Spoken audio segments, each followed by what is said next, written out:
Hey everybody, welcome to Climb the Ladder for our 148th episode presented by Wash Up Network. I'm your co-host Hunter and my equally good-looking twin brother Duncan is right here with me. If you missed our episode last week, we took CTL on the road. Thank you to everybody who's been tuning in each week. Don't forget to subscribe, rate, and review us on iTunes and Spotify. You can see two of the same face when you head over to YouTube. This episode is brought to you by Rugged Roots, who brings us the best in beard products. Use code LADDER20 at ruggedroots.com for 20% off your purchase. As always, let's climb the ladder. Welcome everyone to episode 148. Excited to bring you a little bit of Kraken update, a little bit of Mariners, and just updates across MLB. And then Hunter and I are finally going to do that Luke Combs album review. So for any Luke Combs fans out there, you'll be excited about this. And even if you're not, you might hear some tidbits that make it worth diving in, because he's one that I would argue, regardless of what kind of music you enjoy, you would definitely like Luke Combs. I would probably bet money on that. So going to get into that here in a little bit after we bring you some classic CTL updates. Like Hunter said, if you didn't catch last week's episode, we did a little car CTL in the morning before work when Hunter was in Boise last week. So make sure you check that one out. A little bit of fun drive down memory lane, quite literally. So Literal drive. yeah. But Hunter, let's start out with a little Kraken update. They have another playoff game tonight, and they're staying alive in the NHL postseason. Man, yeah, they're making this one exciting and looking like it's going to go to game 7 really at this point. Series is tied 2-2 with the most recent win was on, that would be Tuesday night, or no, that was on Monday night in overtime. They won 3-2 at home at Climate Pledge Arena. So they've actually gone game for game. So if that holds up, then the Colorado Avalanche would take game 7 at home. But this is made for a really exciting series. So they go back to Colorado. Dude, hockey playoffs is wild, and I think I like it the best because they went 2 away, or yeah, I mean two home, 2 away, vice versa. So yeah, 2 at one site, 2 at another, and then back and forth. And obviously the higher seed going into the playoffs gets to basically host one more game. So they'll host the odd number of game 7 if it gets there. You know what would be sweet? Tied 2-2 right now. Do you see the schedule? Yeah, so we're in Colorado tonight. We would win and then go back to Seattle on, what would that be, Friday? Friday night. Friday and night win it for the at win. home in the second season of the Kraken franchise history. That would be pretty sweet. I would definitely be excited for that. And I think, I mean, just especially as you and I have talked, and we're kind of just getting into hockey more, getting used to, like for me, I've never paid attention to or cared about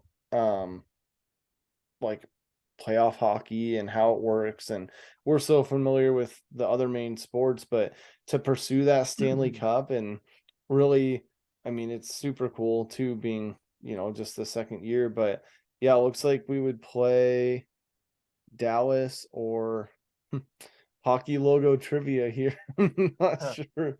The Panthers, I think. Oh yeah, the Panthers. So Stars or Panthers would be our opponent. But yeah, there's a path to the Stanley Cup, and that'd be pretty sweet if we took out the Avalanche in round 1. Yeah, man, parade in probably around Queen Anne or something. Be pretty cool. Yeah, I love that. Well, let's hop onto the field and bring the people a little bit of MLB update. I know we got a little bit of Mariners updates to give. Starting out, Robbie Ray out for the season. Don't know if you saw that today during the workday, but Robbie Ray is out. So Mariners looking to kind of bandage the pitching staff a little bit, and yeah, also working back towards 500 if you want to give a little standings and schedule update. Yeah, they've had some ups and downs. They're on, I think, what is a 9-game road trip right now. And just one game under 500, so a good spot to be. I think that people expected a little bit more out of the homestand to kind of kick off what's to be their longest road trip of the season. But you can't really go wrong. They took the series against the Redbirds, St. Louis Cardinals, which was huge. So they took Friday and Saturday night and dropped the Sunday matinee after what was a disappointing 3-game sweep from the Brewers. After we started off the homestand with a complete sweep over the Rockies. So definitely like ups and downs, and it looks like 500 ball right now. But pretty big. Currently at time of recording, April 26th, 5 o'clock, 5 o'clock Pacific, home of the Mariners. We're up 5-3, which was our victory to start the road trip on Tuesday night. So that'd be big if we win tonight. We'd already clinched the series there. Big one going to Toronto after this. As everybody knows, the wild card round. It's big.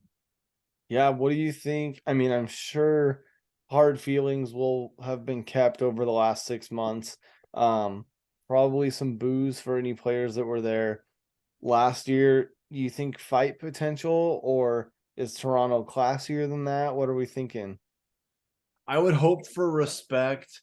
I mean, we earned it. We came in as the underdog, beat them at home, and yeah, I feel like for the Blue Jays to be in that wild card game to begin with, after all the offseason stuff was like, oh man, they're so good. Oh, watch out. And then it's like, like they're the Dodgers or the Mets or something. And then it was like, okay, so like you're playing against the Mariners of all teams who haven't made it for 21 years.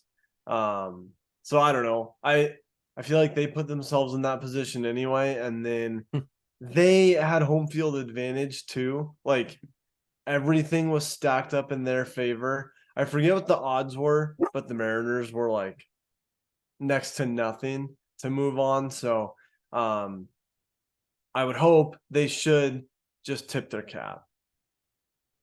yeah, I mean, I feel like they should just know, hey, that was a good win. They're gonna want revenge, but hopefully in a respectful and classy way. So yeah, that should be good heading into Toronto for the first time since October. Yeah, and then not just to go schedule updates, but working into our next point is we end this road trip versus the A's, who are on pace, which I didn't think would happen after the Reds start last season, but the A's are on pace for the worst record in MLB history. Yeah, that was the talk during our softball game the other night, and poor Kieran, who's from the Oakland area, was in attendance nursing his hand back to health, and I went over and tried to razz him a little, and that's a scab that you don't want to pick. Oakland fans are, I mean, it's kind of the No double wonder they're whammy. leaving. Yeah, they've got nothing to play for. The team's headed to Vegas. Officially, I think it's all official now. You know what I And hope doesn't happen is I yeah, hope they don't get like well, I guess it didn't happen for the Raiders anyway. But I mean now with the big three there with the Knights also. Um I was just gonna say I don't want like some magical, like strong competitor uh with an A's move, like with a new community behind them. But based I, on the Raiders' performance, I don't think we have to worry about that. yeah, I think it's a little ways out, and it's kind of nice being in the AL West because now we only have to compete with 4 teams. So they're kind of out of the picture, in my opinion. Yeah, Sorry, not Kieran said he was going to jump back in and start listening again and get caught up. So sorry if this is the one that you turned yeah, on, he man. chooses this one. Yeah. But opposite of that, where the A's are on dumpster fire, the Rays are on absolute fire. Started the season, don't quote me on it, but I think they were 19-0 or 16-0 or something. I Just think it was 16-0 because they're sitting at 20 and 20-4. Yeah. So yeah, 16-0. They're 20-4 right now, with only one loss at home on the season. That's just crazy. I mean, you can't ask for a better start. And again, every stat or every record or schedule that we throw out there, got to remind the people 162 games, but you're definitely doing something right with healthy people and gameplay and strategy if you're 20-4. I mean, you can't argue with that. Yeah, I mean they're pretty close. I just looked it up. The Guess the year that the baseball record like for the best start in MLB history was set. Guess the year or the number for the start. Not the most wins in history. No, just to start the season. You're gonna have to can you use that question in a sentence? Well, no, I just thought like maybe the people will like pause right here, take to Twitter, send it out, and then resume and see if they're right. Because I have it up, but if they're just listening, Yeah, I'm trying to guess too, but I don't know what the question is. guess what the year that it happened and the record of the best start in MLB history. So like how many wins before they lost? Oh, before they lost. So undefeated. Right. Best start. I'm gonna well, technically it's still the start of the season, so that's why I was like, Oh. all right, co-host, we're not tracking here. Um, I'm gonna go I'm gonna go 89 and what? You're gonna say 89 wins, and I was like, dude, you don't get the question. No, I'm tracking now. 1989, Okay. and I'm gonna go Yankees. Okay, and what's the number of wins? Oh, let's go. I don't think the Rays broke it, so I'm gonna go 21. Okay.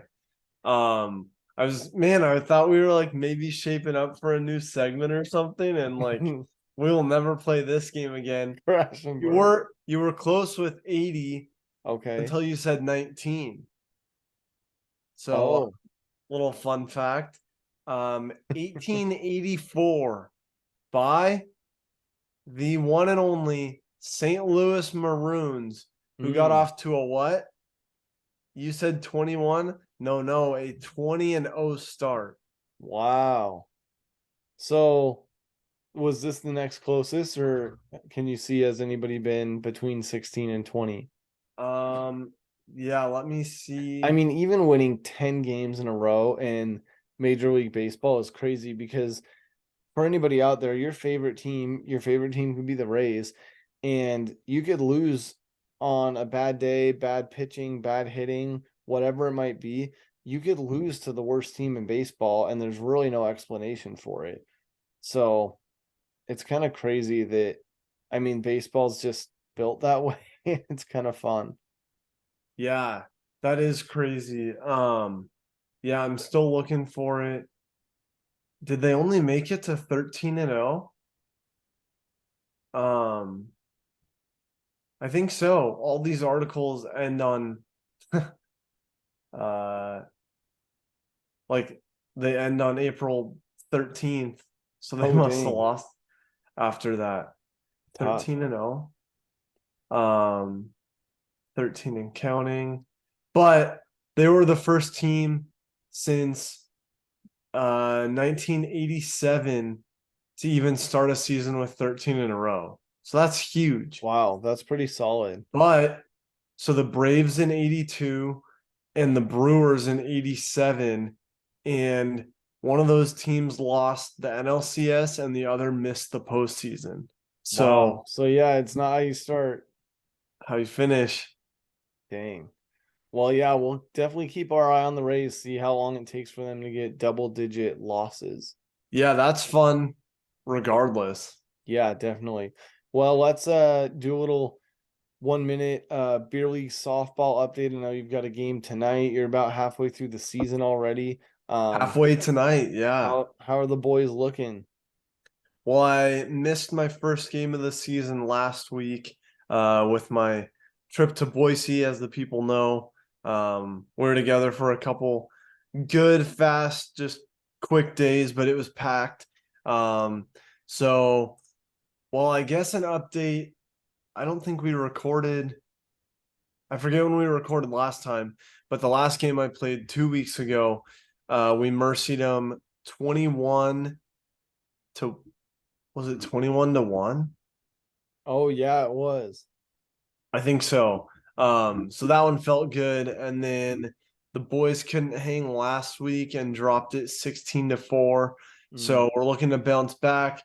We got 68 degrees in Tacoma tonight, under the lights at 8:20 p.m. Pacific. So yeah, we're tuned up and we're excited. We're holding steady in the rankings. We were 500 before last week, so we're looking to get back there in Mariners fashion. I like it. Yeah, we're also down on, or not also, but we're down to start the season 0-2. Had some close ones. We lost the first one after coming back. We lost by 5, and then we lost earlier this week 10-13. So a little bit lower scoring. Sometimes those get crazy with like an 18-20 or something, but think the parts are there. We're just trying to wake the bats up and eliminate some of those errors. Yeah, that's tough. I do have to do a humble brag, because man, it was fun. I went 3 for 3 at the plate, lead off for the first time in my adult softball career because I've been the coach, so I can't put myself at lead off. But the man who sets the roster, who I handed the reins off to, he put me at lead off, and I went 3 for 3 with 6 RBIs and scored all 3 times. So that was a fun one, just moving and shaking. Yeah, it doesn't get better than that. That always feels good. Yeah. Well, what do you say getting into it? Segment alert. Yeah, let's get into deep cuts. You guys know PNW, the great PNW. It's the Pacific Northwest apparel and clothing line. Head over to thegreatpnw.com and enter code CLIMB20 for 20% off. And I think you still get free shipping. And they just released some sweet spring and summer stuff and Rainier beer line. So go check that stuff out. But Hunter, let's get into a little deep cuts. We're doing a full Luke Combs Getting Old album review.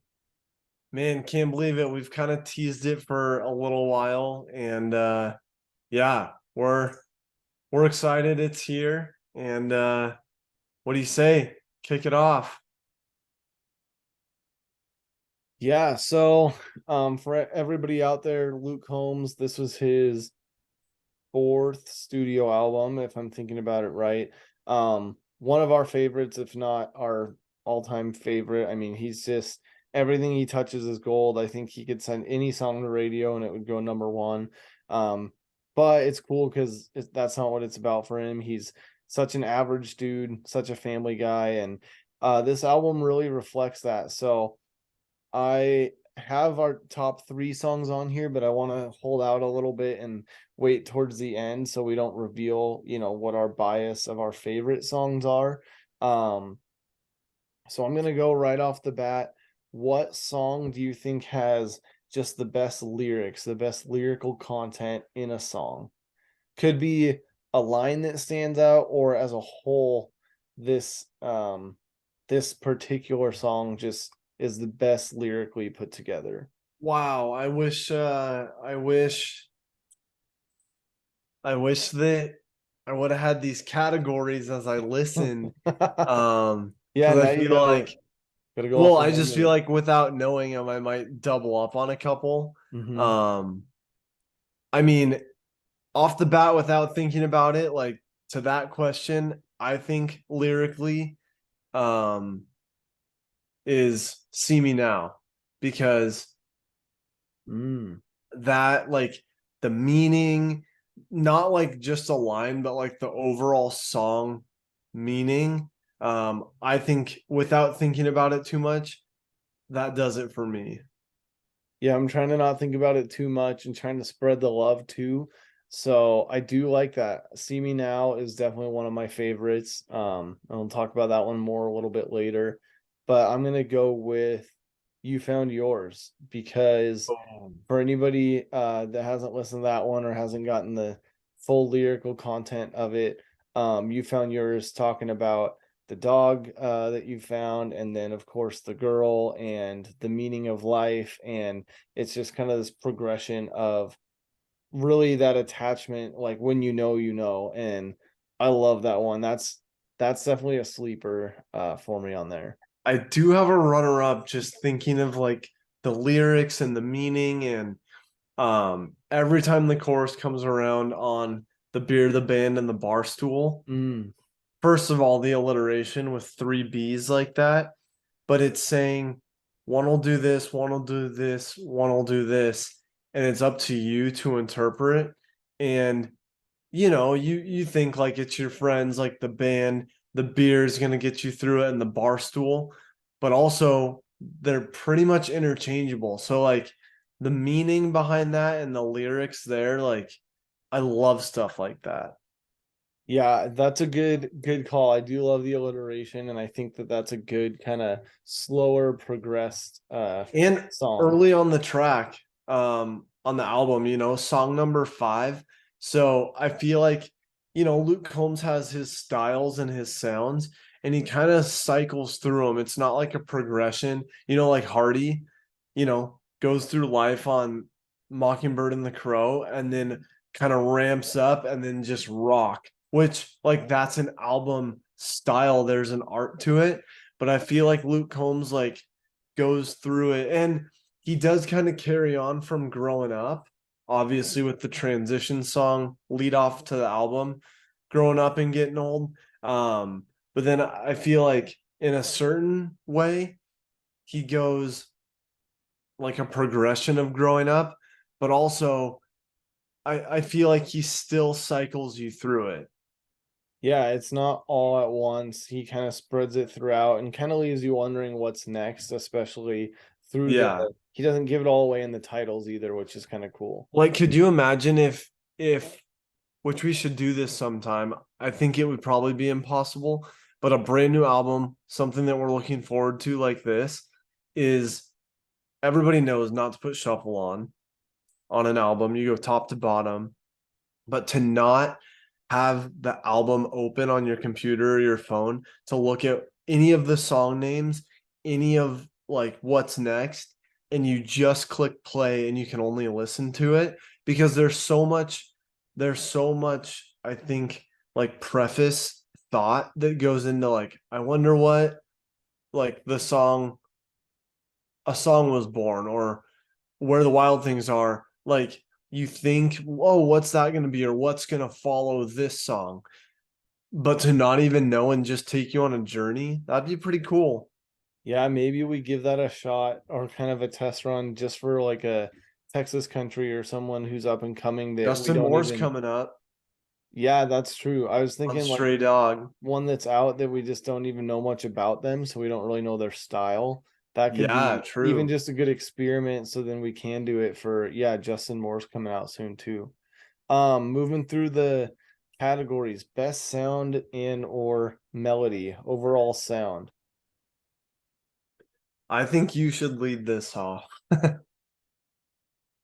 Man, that one ooh, that one's tough, and I'm probably gonna use my See Me Now card on this one because it's got the biggest reminiscent of 90s country, but infusing the perfect modern flair. And to me, it's just like it sounds good, it's consistent throughout.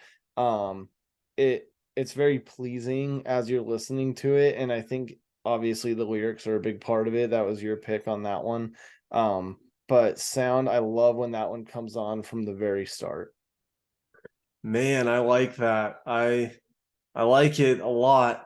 Um, I best sound, man, I didn't want to use it this early, but like can't sleep on these songs. Like they stand out for a reason. I'm trying to go like raw thoughts.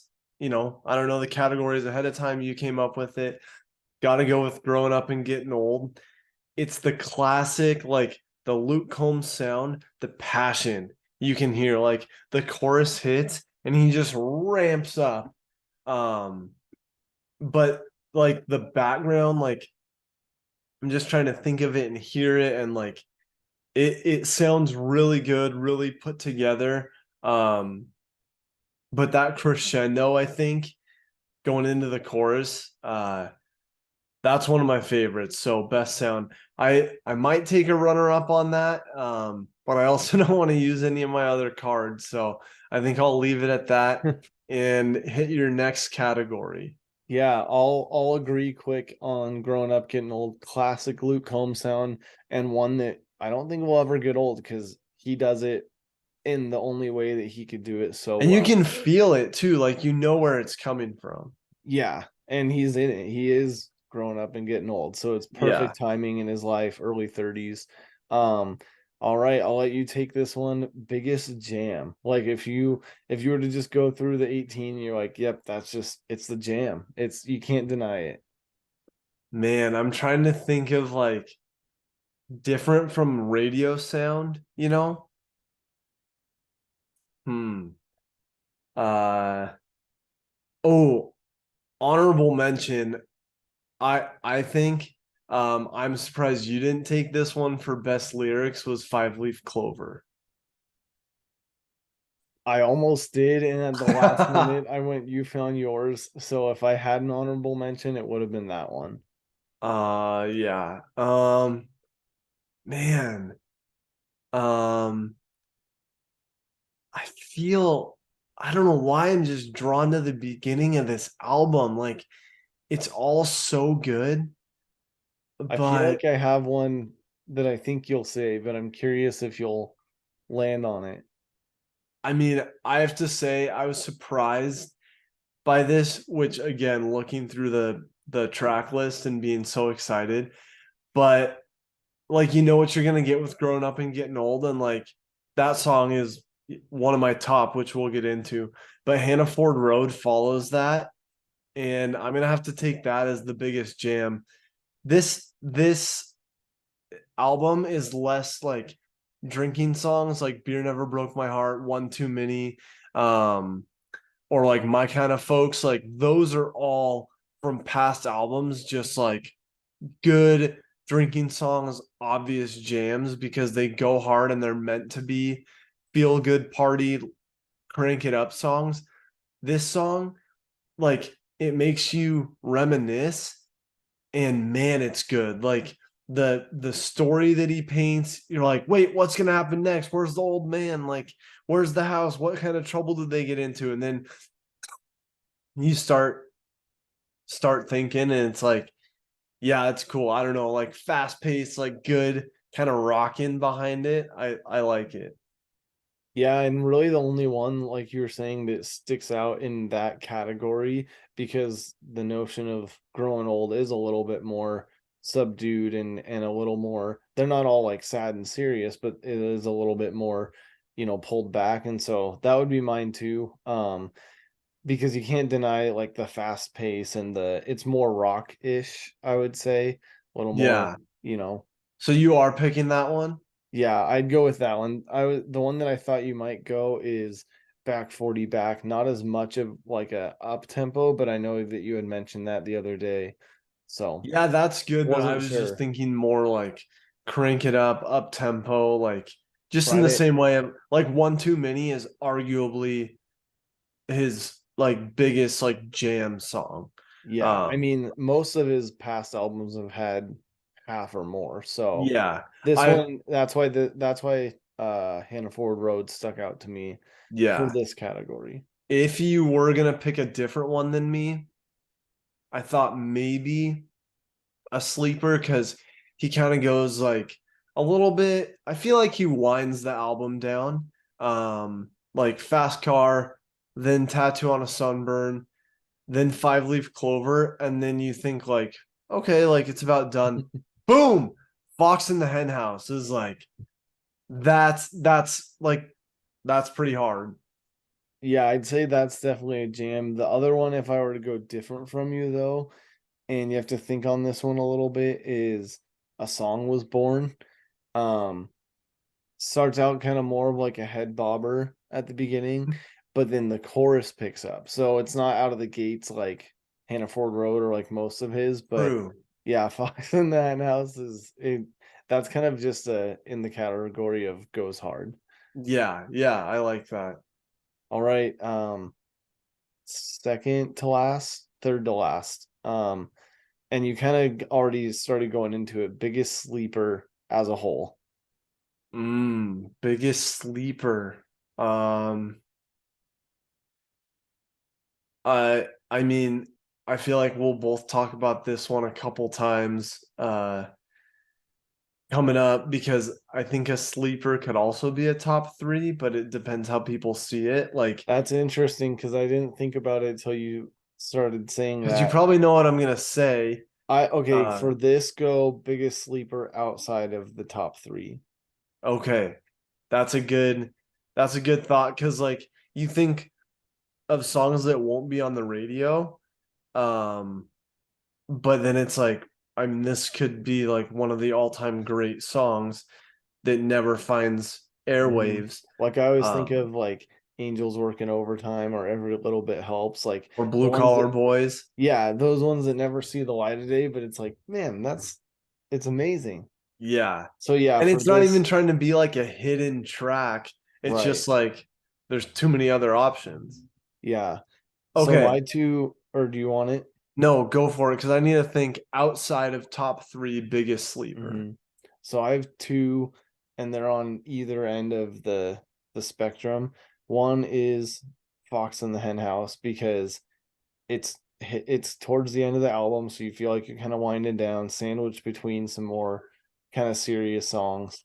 And so, but it just keeps like slamming and slamming, and it's hard, and like it just keeps going. So I'd say that's a sleeper, and then the next one, which is the last one on the album, The Part, probably the one I've listened to the least, maybe just because it is at the end, but it's much more slowed down, very serious. But also a sleeper because if you really listen to it, you're like, man, that one's like a heartstring. So I would say those two, the last two in album order, would be my sleepers.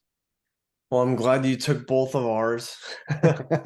um, I would say biggest sleeper is the part. And interesting, while you were saying that, I did look, those two songs are the two fewest listens on the entire album. I think largely has to do with album order, I like would, appearance yeah, on I the would guess album. too. But the part, which Fox in the Hen House actually has less as the second to last song than the part. But Mm. I think the part is the biggest sleeper, not only because it's last, it's a little bit tucked away. Um, but he just like rides off with that one and it's like man that's big like it's I don't know it's hard it's like when you think of oh I feel bad for this professional athlete it's like wait why because they make hundreds of millions of dollars and like for Luke Combs it's like you have all the stardom every Friday and Saturday night and then everybody leaves and goes home and he still has to travel home and those days away from his wife and baby and so yeah it's a feeler so I think it's in the sleep. Yeah. All right. Biggest and probably hardest category. Gotta let everybody know what your top three is to round it out. Do you want to go in order or in general? I don't know if I can rank one, two, and three, so I'd just say top three as a whole. without thinking about it too much, because I could overanalyze the crap out of this, I have to go. I have to go. See Me Now, Growing Up and Getting Old, and Where the Wild Things Are. Yeah, I would say two of the three.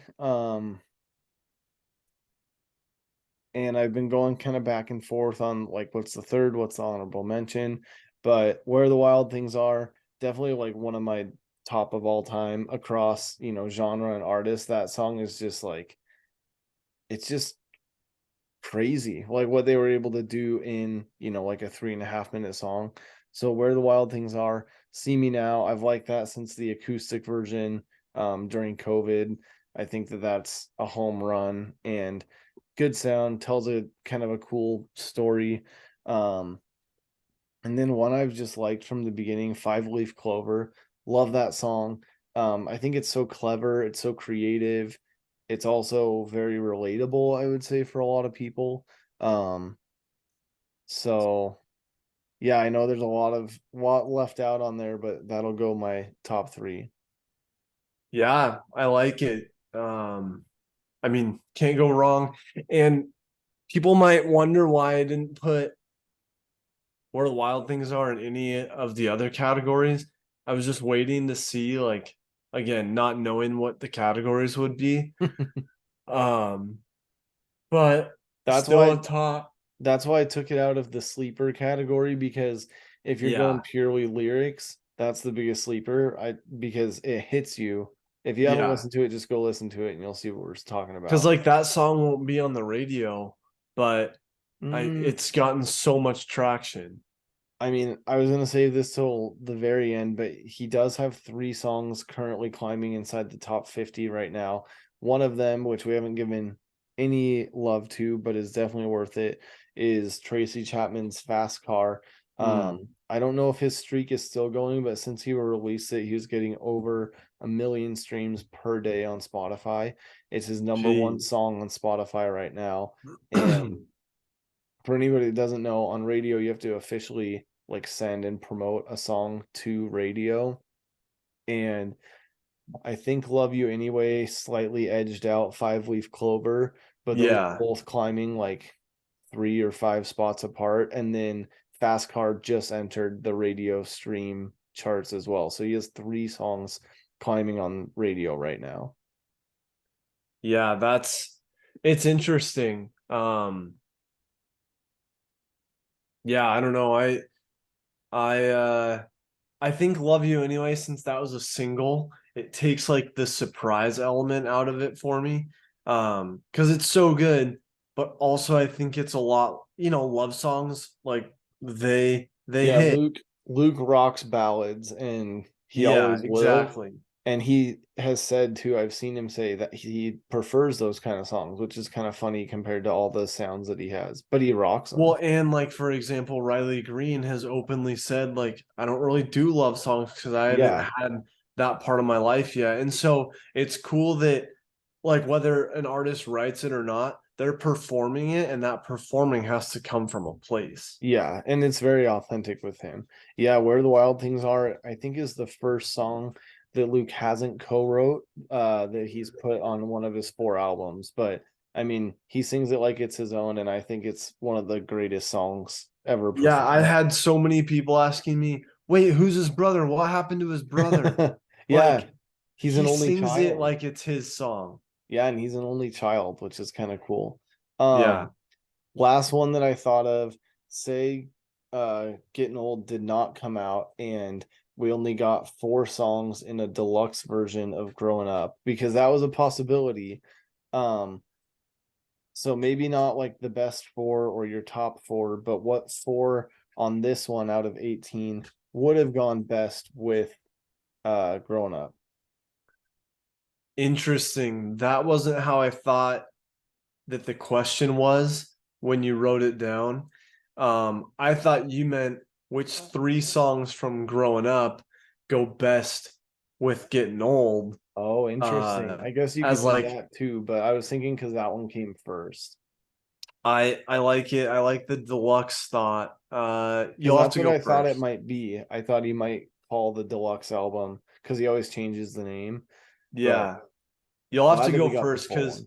I don't know. I just think if you're gonna pick one song off of Growing Up, uh Middle of Somewhere, I think Mm. ties over to both so well. Like I know we did a Growing Up review like sometime in 2022, but dude, that song is one of my favorites.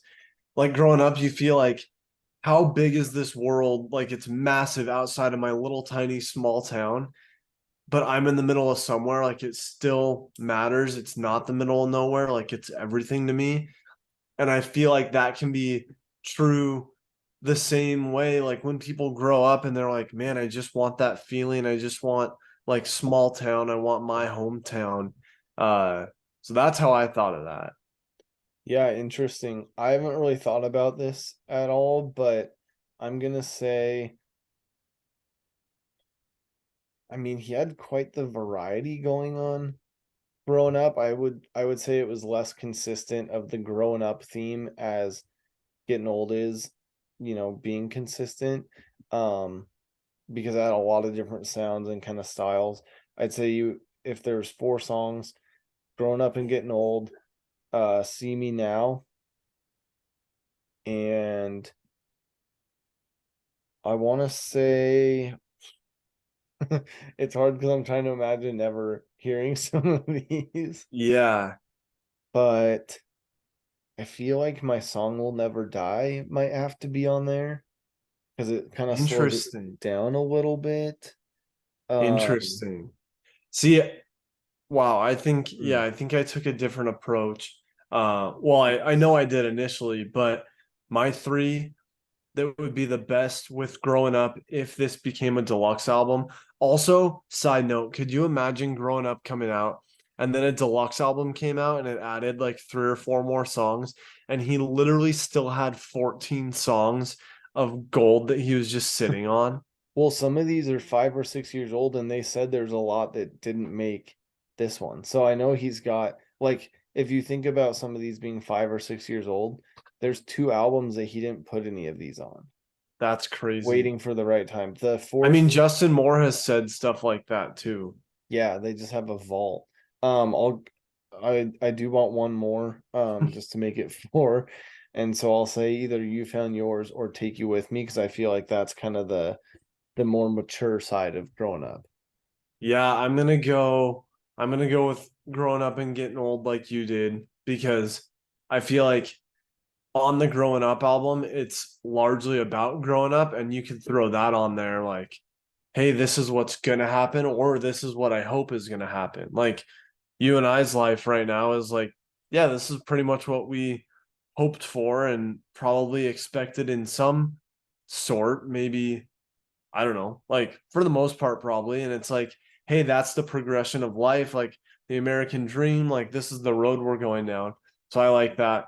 Then I put Hannah Ford Road on there. I think that could go on the Growing Up album, very much so. That song is about growing up, and I know he's reminiscent on it, but that song is about growing up. So I think that definitely deserves a spot there. And then I'm gonna go with you on You Found Yours because I feel like that's like, hey, found your dog, found, you it could be found your house or like growing up or like you found yourself growing up. So I'm gonna throw You Found Yours on there. Yeah. A reminiscing one, Better Back When on the other one. I think you texted the other day that I was like one of the biggest slept on songs in his collection, but that's a good one and So good. definitely not as popular from growing up, but kind of more of the getting old side if you look at it that way, Yeah. which he Right. And is then probably leading to. you're like, how could you like what if he flip-flopped some of these songs? Like to Yeah, think of it that's that a way. that's a whole different episode. Yeah. Yeah, I don't really want to take the tall order of rearranging these albums. Yeah, I think all 30 of them together makes an absolute masterpiece. Yeah. Um I might throw an unpopular opinion out here, but I'll take Better Back When over Tim McGraw's Back When. That's funny you say Tim McGraw, because when I heard Take You With Me, which is definitely one of my favorites, that was kind of like Don't Take the Girl, but kind of like the other way around. Oh, If you interesting. think about it. Yeah, so you'll have to give those a listen and let me know. I mean, Yeah, Don't Take the Girl's sad and this one's more happy, but it's kind of the right. old There was one, reminiscing. it might be You Found Yours. I'm trying to think. Which one sounds like Mr. Brightside, like the intro? Oh yeah, I saw something about that. I think it's towards the beginning, but Yeah, I'll I have to think go so back. too. And then there's one that gives me like um Gary Allen, like Rascal Flatts vibes. I think I remember saying it in our group text on like opening day of the album. Um, but I feel like, oh man, let me search for it because I know it's right here. Um, oh, I did say my text to you guys was You Found Yours sounds to me like it's straight out of a 2005 song like Gary Allen. I do like that. Yeah, that's a good comparison. Yeah. Two more and then I think I'm done. That we didn't really talk about in any of the categories, but still just worth giving some love. Joe, great I was gonna song, say Joe great song. earlier. As far as the lyrics, that was a runner up for me. Yeah, good lyric one there. Really liked Joe, and then Tattoo on a Sunburn. I don't think that one came up at all. But that's another good story song that gets a little overshadowed by Where the Wild Things Are, but I'd say like melody and whatnot, that's a good kind of flow, easy to listen to one. Yeah. Just by looking at plays on here, I mean, pretty much what you said earlier, Fast Car, Love You Anyway, obviously that was released as a single, so it has the most plays ahead of time. But I'd like to see Growing Up and Getting Old, getting some traction. I'd like that on the radio more than Five Leaf Clover. Interesting It take has there. 5 million more views on or plays on Spotify. Interesting. Yeah, I mean, it's definitely a good one, and he had teased that one acoustically too. So I could see, especially with three of them going right now, I could see more than he's ever seen before go all the way. Yeah, true. This was a fun one. Yeah, I think JM coming out with a good album. I mean, if anybody has not heard his podcast with JR the Handler, who was on here almost 100 episodes ago, which is wild. Mm-hmm. But yeah, he just talks about like his albums. He doesn't really put out singles. He just kind of goes like 10 songs at a time, and he's one that sits on a bank full of songs. Um, but so I'm excited. He said his last album was a continuation of Late Nights and Long Necks, which was his favorite album to date. And I mean, had to be one of my favorites too. So I'm excited for what's to come. That one I think is May 10th. Yeah, really excited for that. Well, appreciate everybody listening to our thoughts. If there's some that you haven't listened to, or if you haven't listened at all, definitely tune in. Like I said at the beginning of it, even if you're not like a huge Luke Combs fan or something, I would venture that most people could enjoy this one just with the masterpiece that he's created, and he's a good guy too, which I mean can't hurt, right? Yeah. Yeah, no doubt. But hopefully you made it this far in the episode because we should have prefaced it earlier by saying finish this episode and then go listen. Yeah, there you go. Yeah, well, appreciate everybody tuning in, creeping up on episode 150, and we'll be back next week for a whole lot more. Good one, Dunk. As always, let's Climb climb the ladder.